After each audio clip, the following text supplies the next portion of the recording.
Hey everyone, we want to welcome you to our LinkedIn Live event today on closing metaphors. Just a reminder that this meeting is being recorded. This recording is the exclusive property of Real Estate Closing Path. All video files and commentary shared during this session belong to RECP and may be used in future trainings or marketing promotions. Our intention is to represent you and RECP in the very best light. If you're new here and haven't heard of us before, we are the third branch in a suite of organizations owned by one woman. Her name is Marianne Harris, and she started in the industry over 20 years ago and launched Positively Balanced, which provides third-party escrow account reconciliation services. And then in 2020, she launched Positively Closed, which offers remote closing support solutions. And then we are Real Estate Closing Path. We launched in 2021, and we help to provide training in all aspects of the closing process.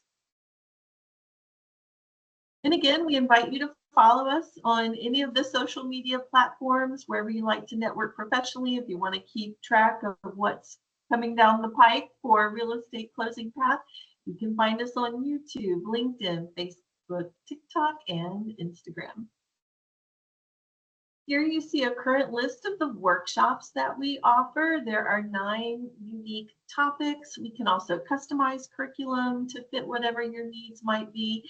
We can also offer any of these training workshops as a lunch and learn, and that can either be done in person if you're in the Metro Atlanta area, or we can also do this virtually online. And this is probably our biggest announcement of the year. We're so excited to finally have reached some accreditation in both Georgia and Florida. So we have what's called the GREC approval, Georgia Real Estate Commission, and that's for realtors to receive their continuing education credits.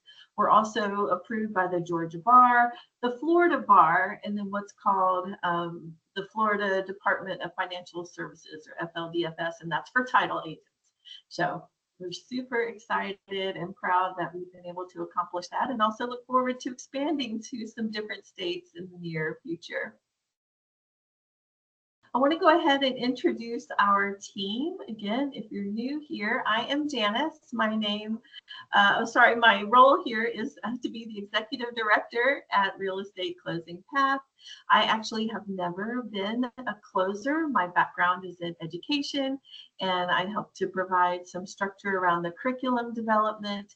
I help onboarding new students for training. Again, been working on the accreditations, etc., networking with guest speakers and other leaders in the industry. So that's my role.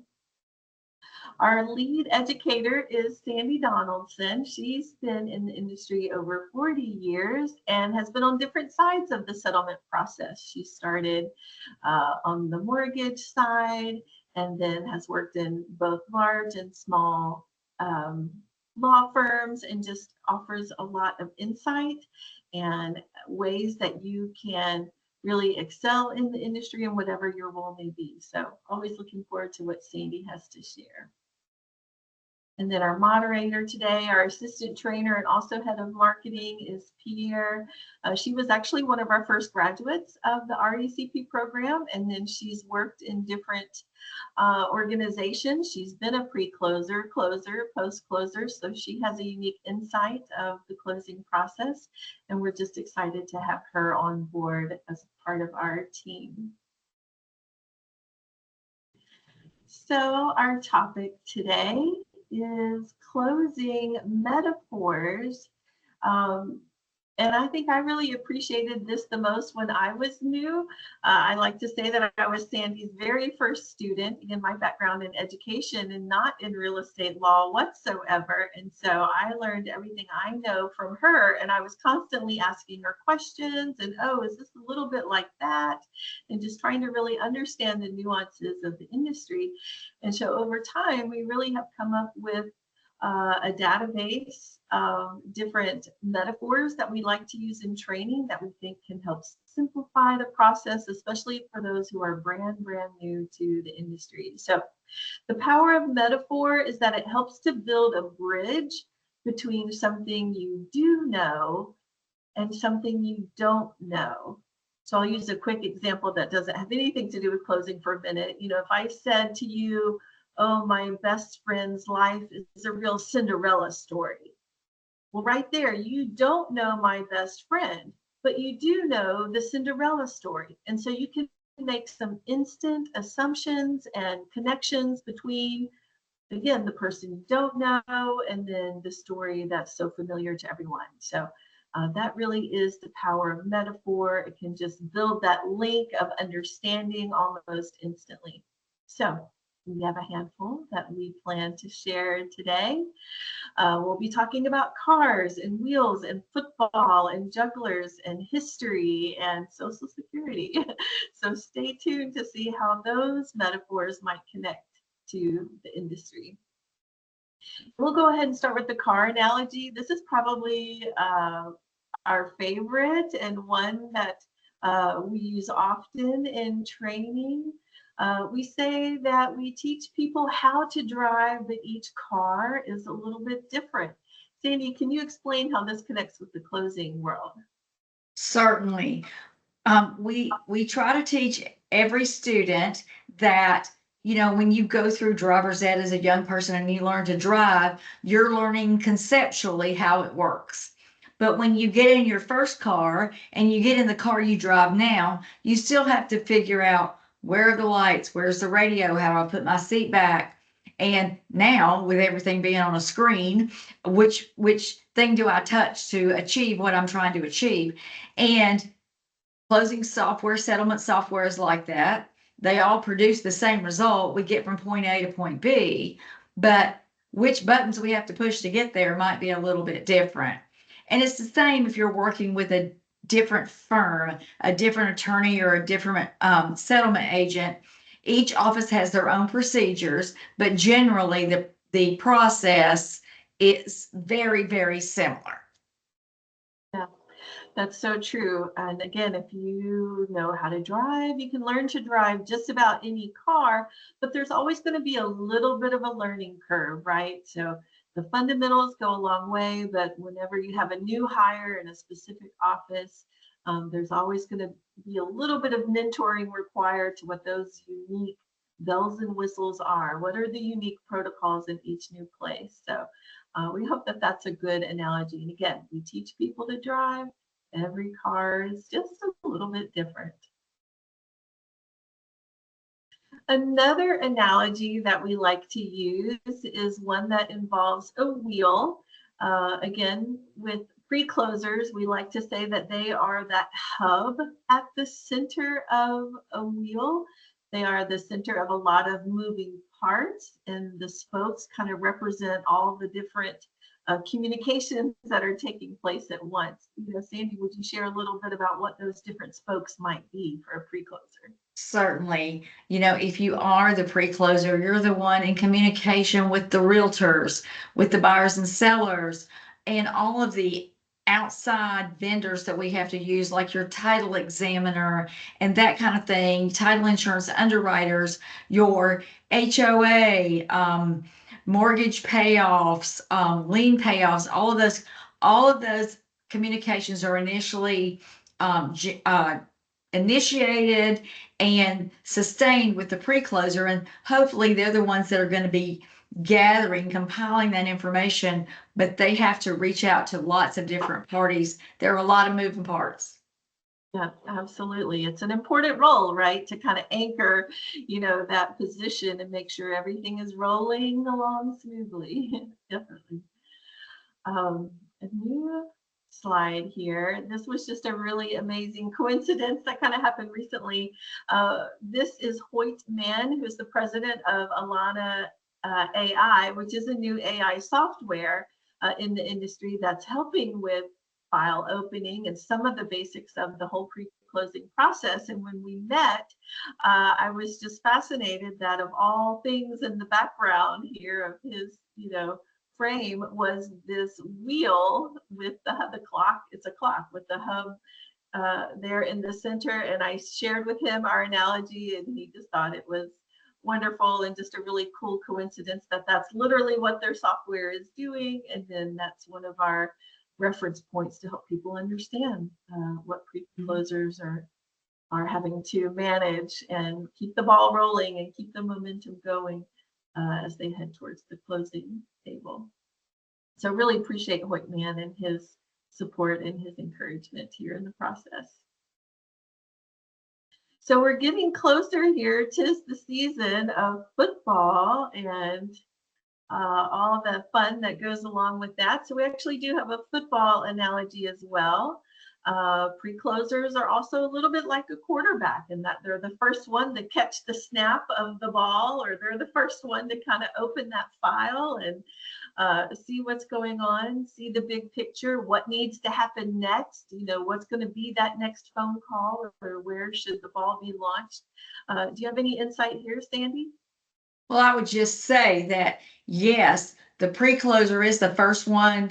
They take the snap. As soon as we get the contract or the lender's title request on a refinance, they're the first ones that have their hands in that transaction, and their choices impact what happens down the line. So they are a little bit of the quarterback in that they are directing what action is going to come next. Yeah.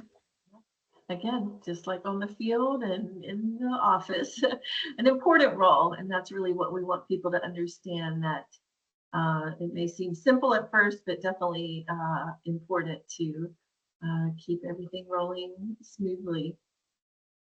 It takes a unique character to also be able to excel at this particular position. So another analogy we use is that of a juggler. They keep a lot of tasks moving at the same time.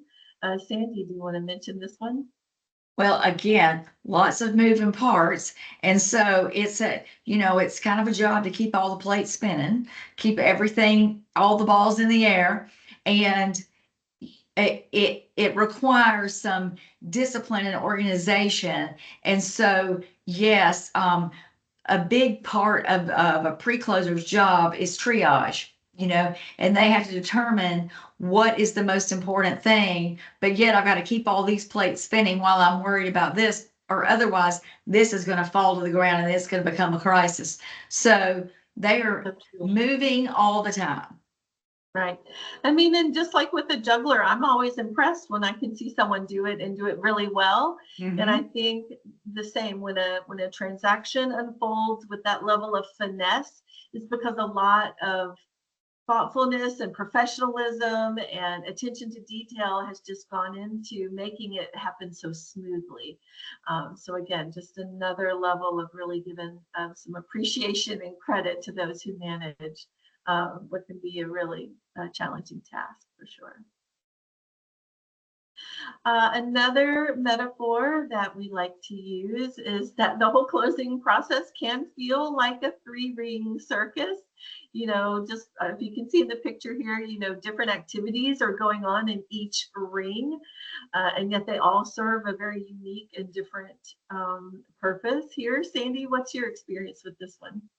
Well, certainly the rings may seem unrelated, but you have different parts of the same transaction going on in all the rings, and then you have multiple transactions going on at the same time. So while we know that to the parties in a particular transaction, that's the only thing happening in the universe today, for us in the settlement office, we've got new files that we're opening and files that we're getting ready to close and files that we just closed that we have to get recorded and returned to the lender. So the process continues to happen with transactions over and over. And it can seem a little chaotic until we learn what our part is, what our role is, and we just focus on that and let the other parts play out. Right. It's also helpful to see just how important each part is, and that what you do in your ring might affect what happens in the next ring down the road. Absolutely. And we realize too that in some locations, it might be one person doing all three, right? Maybe one individual is taking that file from start to finish, maybe in a smaller firm. There's some crossover here, right? One person. Certainly. Two hats. Certainly. We're talking about roles and not necessarily people, right? Yeah. Because you might have one person doing all three roles. And generally, if you have one person doing it all, you're doing a lower volume, clearly. And if you have a bigger volume, it takes more people to get it all done. Right, right. And we actually have people who come to us for training when they're switching roles, like maybe they've started as a post closer and they're ready to take on a pre-closer role, or they're adding on closer after having been a pre-closer. And so that's something we like to be able to help with, because it's a new ring, it's a new perspective. And so we offer training in that. All right, next metaphor.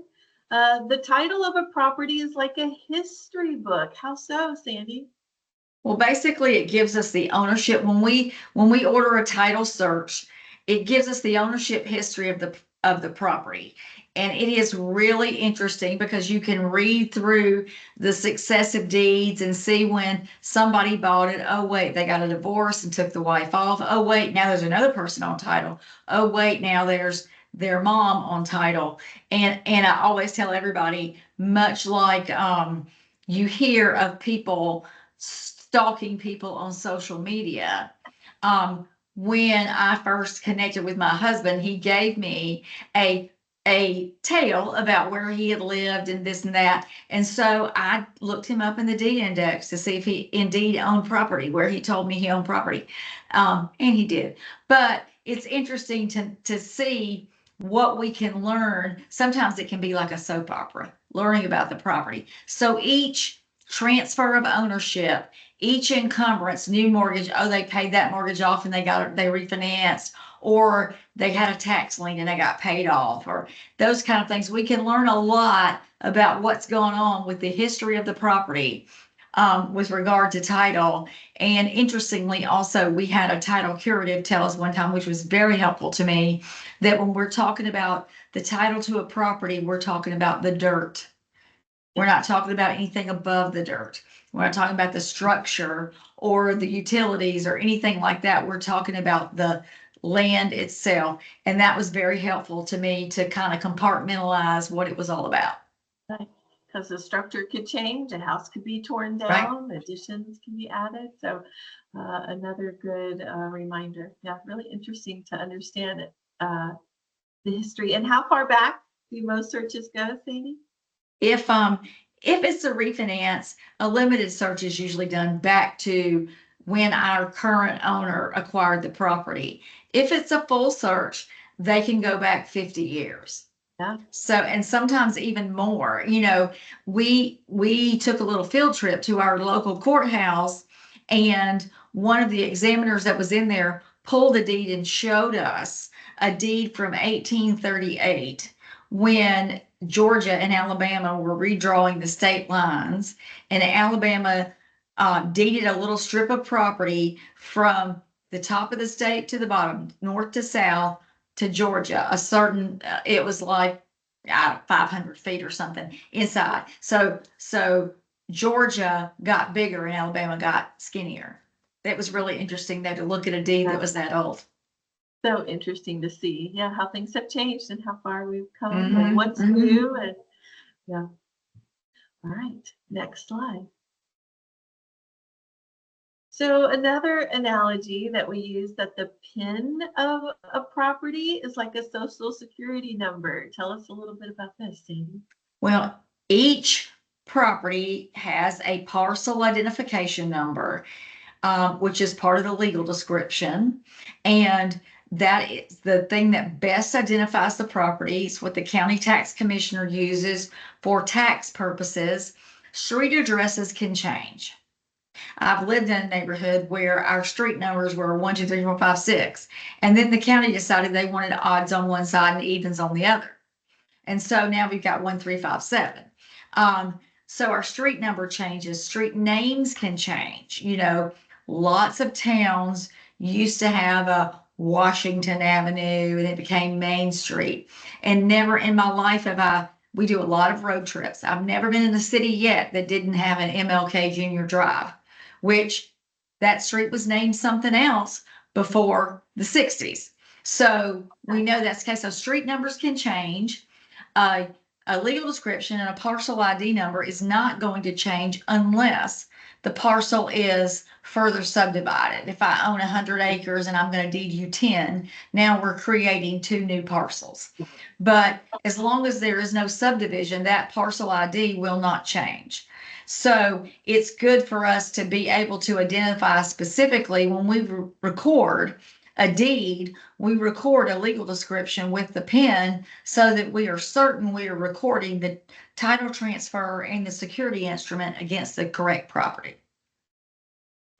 So an important number, just like a social security number, Right.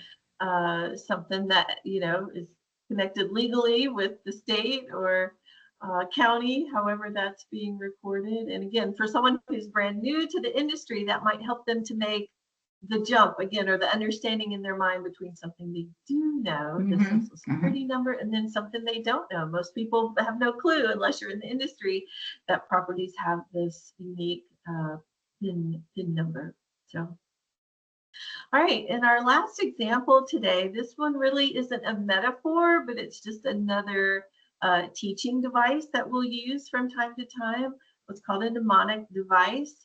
So this repetition of the O here, helping people to understand the nature of different title policies. And if you can remember that an owner's title policy is optional, and then even using that hand signal, that can help link it in the brain. Because I know forever, it took me a while to understand the difference between lenders and owners and why the difference and what matters. Can you explain a little more here, Sandi? What is the difference? Well, certainly the names tell us a little bit about what the difference is. The lender's policy insures the lender against title defects, and owner's policy insures the owner. And one big difference between title insurance and every other kind of insurance is that it's a one-time charge.